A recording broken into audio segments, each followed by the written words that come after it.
হ্যাঁ, এই তো এই চটপটা জিনিসের কথাই বললাম আমি এতক্ষণ ধরে। এই যে এই ভেলপুরি, কে কি নামে চিনেন? তো এটাকে আমরা ভেলপুরি বলেই চিনি। আর এটা খেতে আমার খুবই পছন্দ। ফুচকা তো পছন্দই, কিন্তু ভেলপুরিটা বেশি পছন্দ।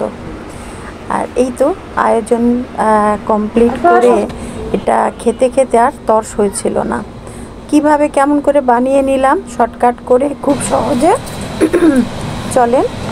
এই তো 1 কাপ ময়দা নিয়েছি। আটা ময়দা দুটো দিয়ে করতে পারবেন, আমি ময়দা ঘরে ছিল নিলাম। সাথে 1/2 চা চামচ দিয়ে দিয়েছি কালো জিরা, আর 1/2 চা চামচ লবণ মিশিয়ে নিয়েছি। আর এই যে একটু মনে হয় পানি বেশি হয়ে গেছে, প্রেসারে 2টা সিট দিয়ে দিয়েছি। আলু আর মটর ডাল যেটা দিয়ে চটপটি খাওয়া যায় সেটা রান্না করে নিলাম।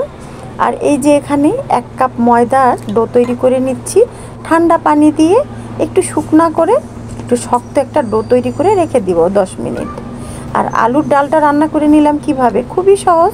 আদা রসুন বাটা 1/2 চা চামচ করে, হলুদ মরিচ ধনিয়া জিরা সব 1/2 চামচ করে, আর 1 চামচ তেল দিয়ে একবারে প্রেসারে শিট দিয়ে নামিয়ে নিয়েছি। লবণটা একটু চেক করে নিয়েছি।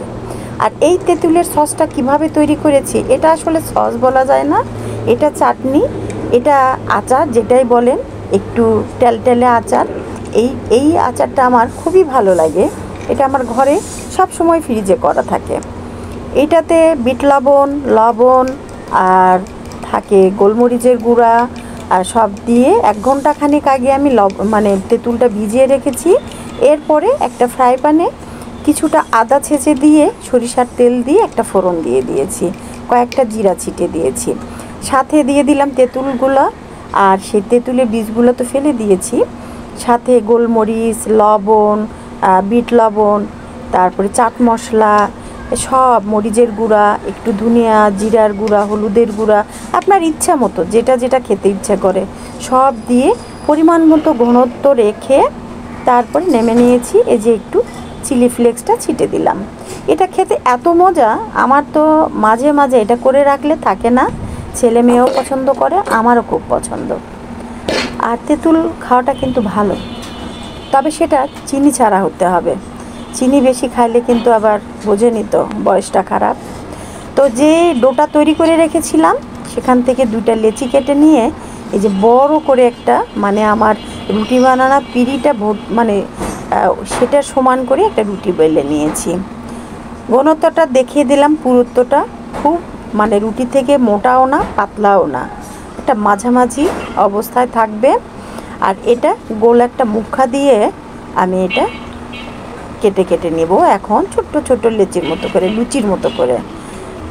এটা আমার আসলে প্রথমে নিয়েছিলাম আরও ছোট, দেখে আমার মনে হলো যেটাই বড় হবে, কিন্তু পরে যে দেখি খুবই ছোট ছোট, ধৈর্য কুলাবে না এতগুলো বানানো, তাই একটু বড় মুখাই করেছি।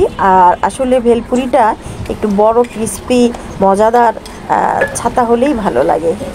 এই তো অল্প তেল দিয়ে 2টা 4টা করে করে এভাবে ভেজে নিলাম। ফুলানো যাবে না, বেশি ফুললেই কিন্তু ক্রিস্পিটা থাকবে না। আর এই জন্যই ডোটা করতে হবে একটু শক্ত, খুব একটা নরম হয়ে গেলেই তখন আর ক্রিস্পি থাকবে না, টন টন করে শব্দ হচ্ছে। এটা ঠান্ডা করে একটা পলিথিনের মধ্যে তুলে আপনি সারা মাস এটাকে সংরক্ষণ করতে পারেন। আমি তো তাই করি, চটপটি ফুচকা যখন তখন আমাদের সবার পছন্দ। তো যখনই একটু কিছু হোক খেতে ইচ্ছে করলো বানিয়ে নিলাম। তো আমার ছোট্ট কড়াই 2টা 3টা 4টা বড় জুট দেওয়া যাচ্ছে না, এইভাবে এই যে দেখেছেন 1 থালা ভেজে নিয়েছি। এটা খালি খেতেও যে কি মজা কি বলবো, মিষ্টি দিয়ে খেতে তো আরও।